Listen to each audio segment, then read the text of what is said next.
Anyway, good to be back. As always, Jeff Foster, his staff, Visit Indy, just do an incredible job putting this event together. And then to get it for 2 more years, nobody does it better. Nobody can do it better. City, time they put in, how organized, the hospitals, it's just an unbelievable setup. All right, fire away. How close? With Tyler Warren, I just wanted to ask you, just his production this last year, what would you attribute that at a position that you think is pretty hard for rookies to come in and produce? I mean, like you saw it at Penn State. Like, he's really instinctive. He's really smart. I think that some of the, like, for any rookie, especially on both sides of the ball, but offensively, a tight end that has to, like, I think it's a very difficult position because you've got to know the blocking schemes, the passing schemes, the pass protection schemes, the run game. There's so much that you put on them, and his ability, we knew it coming out, that he'd be able to handle it. Now, you didn't know how fast, but we had a pretty good feeling for it. And then being he stayed his entire time at Penn State. He learned, he matured. He's going to get better. I mean, I think that's the one thing that, like, he's going to get better, and that's the exciting thing. So, excited about him, and it didn't surprise me what he did. No. Have you guys gotten much closer? About playing in football again? Yeah, we've had discussions. I know our coaches and Shane have had long discussions. I had long discussions at the end of the year, and every day. I mean, Mooney's a special kid, not a young man, who had some unfortunate circumstances. The second concussion was pretty severe. Then when he had the third one, he fought me. He was not happy with the doctor or I, but we're going to do the right thing for the player. He's in a good frame of mind, but I'm not in the hypotheticals of what's going to happen, but his frame of mind is really good right now. Is there still deciding? No, I mean, I don't want to say still deciding, but all indications is he's wanting to move forward and play. Chris, is there an update on Buck? Yeah, he's good. No, I think Buck. I think it was some relief for Buck when he got it done. I mean, look, it's really the first. I mean, he's had injuries in his career, but really it was the first time that he had one that was pretty serious. And then getting the surgery done, the relief that I think he felt.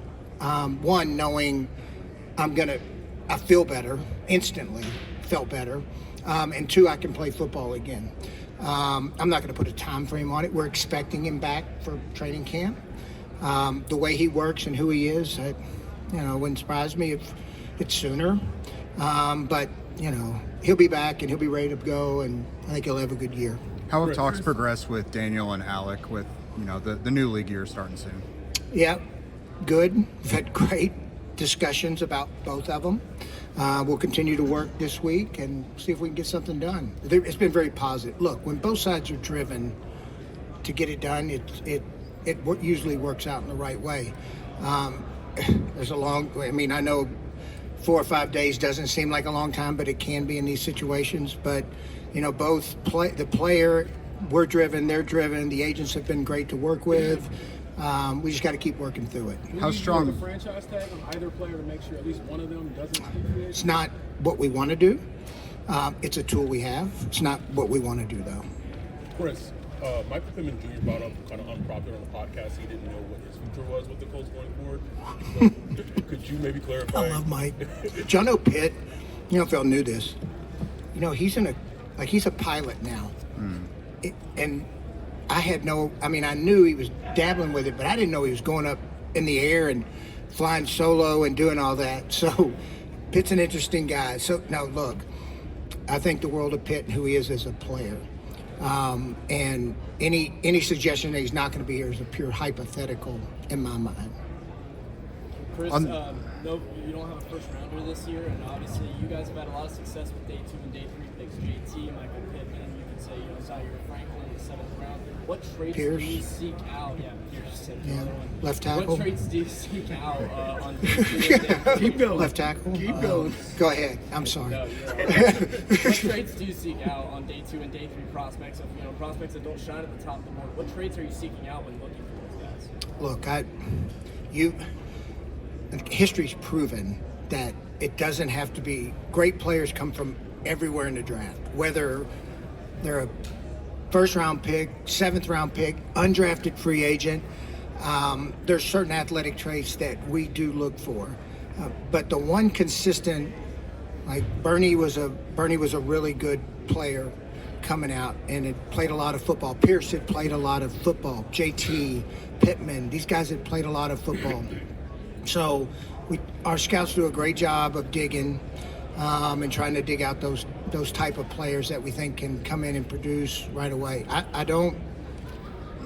They come from everywhere. So I think us, we like to acquire picks. I'm not saying we wouldn't move up in the draft because that's always a possibility, but there's a good chance that we'll end up moving back. And we have plenty of, like, we're going to end up getting, I think, 2 comp picks, so we're at 7. I would anticipate having more when it's all said and done. Chris, When I it- had asked you. When it comes to Pitt, is it realistic to play at that cap figure with having to pay Alec as well? Mike Bloom does an unbelievable job for us. So whatever challenges we have, we'll work to them as we get these contracts done. How is Anthony progressing since the end of the season? Has he regained his full vision? Yeah, well, he's getting better. He just had I know he met with another specialist. He's getting better. He's been cleared to play football. I'm proud of Anthony, man. I mean, here's a guy that has had to deal with a lot of injury stuff that, happens. Unfortunate accident, with his eye. He doesn't win the job. Daniel wins the job. I think the one thing that I don't know if everybody appreciates about Anthony, I do, and I know some of his teammates do, is like he's a really good teammate. Positive, wants to do the right thing. So it's trending in the right direction. Still got a ways to go, but he's cleared to play, and the guy's getting better. So we'll just work from there. Do you see a future for him in Indianapolis? I see a future. Yeah. I'm not going to, kind of like with any player, you never know what's going to happen, and things change. But yeah, I mean, we like Anthony. Injuries aside, Chris, and broad league question, what do you think derails quarterback development? Whew. Well, golly, man, that's a long answer there. So many factors. I mean, because you're seeing it in the league right now. I mean, especially with a first-round pick, like they really are given. Okay, you get year 1, everybody gives them the benefit of the doubt. Year 2, like if they're not a superstar, flush them. Like that's kind of been the MO, and you could see it with guys around the league that have kind of bounced back and matured and got enough snaps and figured out the game. And I mean, Sam Darnold just won a Super Bowl doing it. Baker Mayfield is a guy. Daniel. I mean, we've had these guys that, and like when a development happens in a quarterback, okay, organizationally and in general, like everybody succeeds at their own rate. I said this numerous times, but I think all of them have to stand on the edge of the cliff because they're going to struggle. I just had a talk with a guy about this. He's like, they're going to struggle. They're going to get criticized like they've never been criticized before. I mean, as you think about it, especially in today's age, in social media where we stamp and make them superstars even before they're a superstar. And they get to our league, it's not easy. And they got to stand at the edge of the abyss and not jump. That I wish if I had an answer for that one, I'd probably quit and become a consultant and make a lot of money. Chris, asked you about Tyler Warren, just sort of tight end theme coming off a year in which 2 tight ends went in the first round. What have you observed in your career just on teams' willingness to select that position in the first round, and maybe some of the thoughts behind that? We took Greg Olsen when I was in Chicago, who's a really good player. We liked also the kid that the Bears took. We thought he was going to be really good. And I thought the second half of the season he was, outstanding.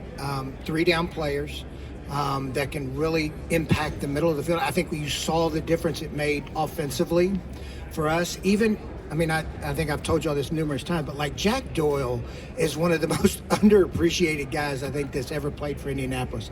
All he did every year was block his ass off on the edge and catch every ball thrown to him. And every quarterback that played with him, it was a safety valve.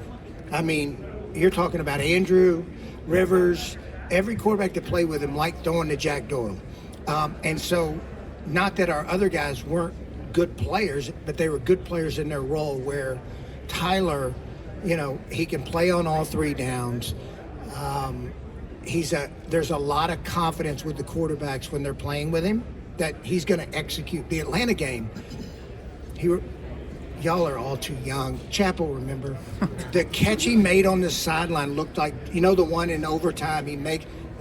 I'm sitting I think Cal and I were sitting in the end zone, and I was already bitching about something else. But he makes it, and I go, that's Dave Casper. He looked like Dave Casper catching the ball. And it was beautiful. I mean, if you go back and YouTube Dave Casper, you're going to see some of those just acrobatic, and it's so graceful and effortless that he can do it. Look, he might not outrun you, but I can tell you this, like his instincts are as good as I've been around, just in general as a player. Earlier this offseason, you mentioned wanting to get younger and faster on the defensive side of the ball. Could you kind of expound on where on the defense you really feel like that need is evident? Yeah, the front 7. We've had some pretty good players there, but like speed on defense, we got to get faster on defense. Okay, and we really got to get faster in the front 7. Well, Chris, at your end presser, you said you I wanted was waiting if you're going to ask a question. Well, I was trying to get in there. These professionals, they beat me to it every time. But you said that you wanted to get younger, faster. How does that play into the current roster, and who are we going to lose because of that? No, it's a fair assessment. I think we'll work through it as we go along. We got to see how free agency works out, and then you attack the draft in that way. The drafts, we think it's good on the defensive side of the football, especially in the front 7. But it's a definite area that we need to address. Chris, just to clarify, someone asked you if Anthony has a future here. You said a future. I mean, can he be here, or does he need just a fresh start? No, I wouldn't say. I'm not going to say he needs a complete fresh start. Anthony's still young. He's still developing. So we'll see what the future holds. But I still believe in him. How much do you know about Daniel's recovery at this point and where his leg's at? It's good. I mean, he's on track. I mean, I think with the Achilles, it's the 3-month mark where you're kind of past the danger zone. Okay, and what is he at now? 7 weeks, 8 weeks? He's doing, y'all been around Daniel enough to know, he's pretty diligent in everything he does. He works you almost got to bring him back a little bit. But no, we feel good about where he's at and where he's going. When you say on track, do you mean on track to be able to start training camp, to be able to start the year? Well, that's a loaded question. I'm not going to put a time. We feel good about it. I don't want to put a timeline because we'll go to this training camp meeting and all of a sudden I'll say, well, he's going to be a week or 2. Well, you said that. No. Look, do we think he can do it? Yes. Am I going to put a timeline on it? Not yet. No. I know you guys told us in your end of season press conference that you felt like Daniel was both your short-term and long-term fix at quarterback. I know he's had some injury history throughout his career, different things, obviously. What gives you guys confidence on trying to work out a long-term deal with him given his injury history? Yeah, no, look, it's valid and it's fair. There's been a history, guys that I've been with that have kind of had kind of a similar career path and all of a sudden they don't.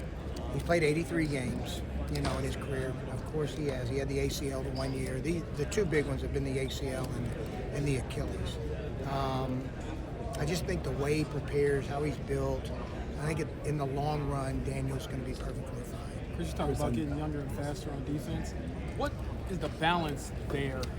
You can't go out and get. Everyone with young studs that don't cost a lot of money, but You know, because, I mean, look, because they got to grow up fast. I mean, we did it in 18 where we just said, screw it. We had all those young linebackers playing. The whole secondary was young. But we had some vet players up front. If you remember, we had Al Woods, we had Marcus Hunt, we had Javon Sheard, and we had Danico Autry. So you're right. There's got to be, it can't just be every player. You know, you've got to have a good mix of vets along with young players. And look, we've got some young players defensively that I think are going to, like I told you at the end of the season, losing Wally and Moore, those kids are going to be good football players. You know, we think JT's going to take another step at defensive end. So we've got some young guys. Hopefully, you know, JC can stay healthy at linebacker. We're excited about him athletically, but the last 2 years have been hurt. So we've got some young guys that we think, you know, can ascend. I think one of the things that got lost, like Tommy played really well inside for us, and he's going to keep getting better. So it's not totally without young players. You know, we just got to add some fuel to the fire. With Chris, I know the season didn't end the way you wanted it to end. Anybody. Yeah. Right? But for you personally, what's your level of just motivation, knowing how this off season is and how critical it is for the upcoming season? Look, y'all know, y'all been around me enough. Like, I care a lot about this city and this organization, and I am not happy with how this thing has ended the last few years. It's a frustrating point, and it's a frustrating point, you know, for me, and I take it personal, and I don't go blame anybody else. Like, at the end of the day, I've got to do enough to get us over the hump. And the last few years I haven't done that. But we're motivated to do that. Care deeply about the city and this city's unbelievable. Like, I know it's social media. I mean, my kids keep me informed all the time.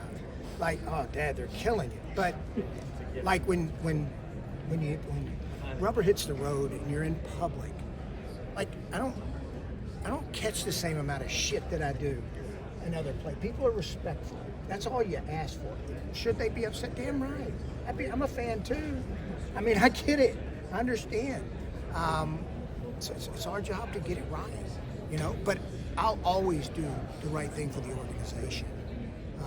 That's just right there. Have you been more motivated, I should say, knowing the circumstance, knowing what you have right in front of you, trying to put a quarterback together? You got some big signings you got to make coming up this offseason. I don't think I'm any different than like I've ever been. You know, I don't see that. Yeah. You're talking about being young on defense. Sauce is still a young player there. What can a full season of him do for that group? He's 24 years old, with upside still. Unfortunately, had the calf injury.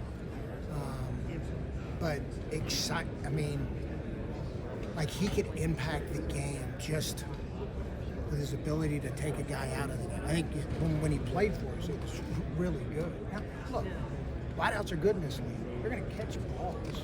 But when he's locked in and healthy and going, he's an impact player for us. Chris, that's what he'll be. When it comes to Alec, I'm pretty confident. Is that Alec driven? Because obviously, if he gets them out there, he can make a ton of money. It's Colt driven too. Yeah, it's Colt driven. And look, Alec Pierce, I've never once lost. Alec knows this. His agents know it. Alec Pierce, I've always believed.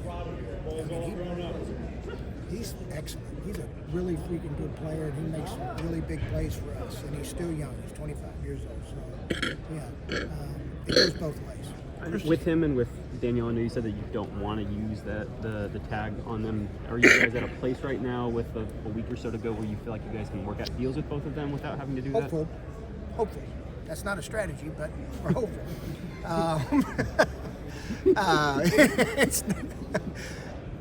It's a tool we have. I mean, we've used it one time on Pittman because he was in Africa hunting, and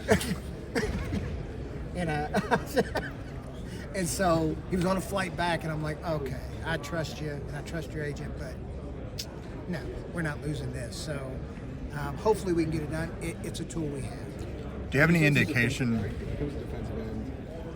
It kind of feels like with so many guys up there, there's a lot of work to be done there. Mm-hmm. Is that a little bit, you mentioned 17, 18, does that kind of feel a little bit like that in terms of that position group? Yeah, and we do have work to do. We've had, unfortunately last year, when Taekwon got hurt and Samson got hurt, it affected the group. So yeah, I mean, we definitely got to add, fuel to that position of players. There are a lot of big names Is at it that fair to position. Do you feel like you guys are players for some of those bigger names that would obviously cost a little bit That's more? a great phrase. You phrased that really good.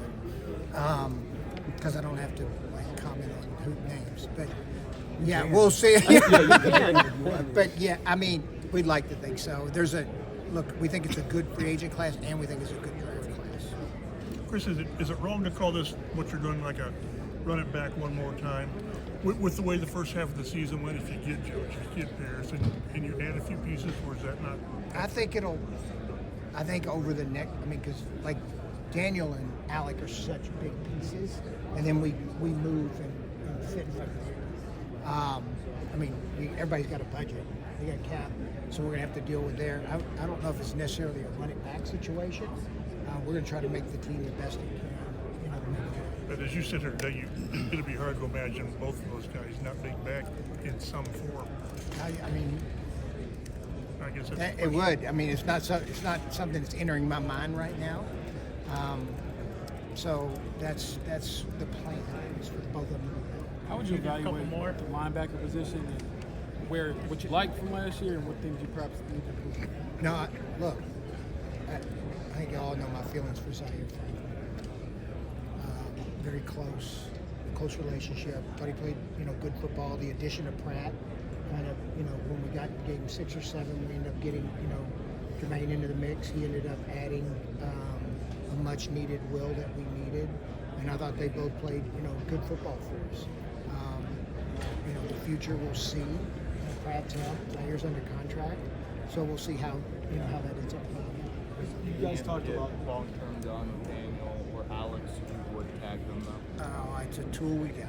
Hopefully, I'm not entering that in my brain right now, so I'm on the positive mode right now. You guys talked about linebacker, about playing dime, playing more defensive backs, but just in terms of snap counts and how much Jermaine and Zaire played, does it kind of tell you like you're going to have linebackers on the field in pass coverage? Well, look, when we lost, Hunter. Hunter was already playing some of that role, so that kind of hurt that part of the plan. Nick went in there, Cross went in there and played, a little bit. I think it depends on who's at linebacker, who we have at safety, who even at corner, like what guys can play what roles. Lou will be creative. Do you have a good idea what you'll be doing with Braden Smith moving forward? That's fair. That's a good question because he's one of my favorite guys. And I said this at the end of the year. Braden, just what he's overcame, okay, and his openness and willingness to make a difference in the mental health space, as we all see right now, is an issue. Okay, the tragedy we had this last week with Rondell Moore. Prayers for his family and Purdue and teams he's played. But it's awful. And I've thought a lot about them, the last few days, and then I've thought a lot in combination with Braden, what he went through, what he overcame, and then how he played. Like, he played excellent. Like Braden was, and he's always been good. He's one of the most underappreciated tackles in the NFL. Physically, is he doing better too? Yeah, he's doing well. Yeah.